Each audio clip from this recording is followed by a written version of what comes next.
Alright, here we go. We've got the Boss.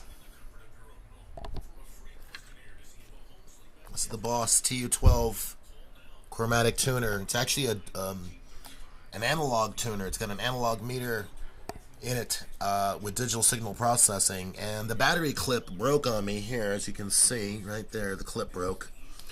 So I'm going to fix it. The thing I want to show you is with these, the solder pads on this stuff is large, so you can really fix this stuff easy.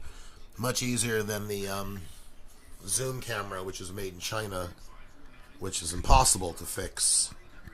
But what I want to show you here, the reason why I'm doing this, it's upside down, is I just found out, if you can see, right there in the right-hand corner in the bottom, see what it says? It says Made in Japan. Bottom right-hand corner, Made in Japan.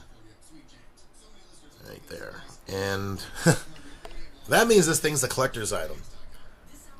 They don't make these anymore. And when they started changing over from Japan, they went to China. And the Chinese ones aren't as good.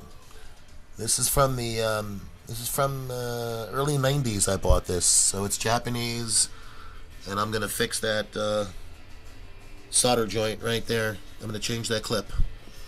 I'll let you know how that comes out.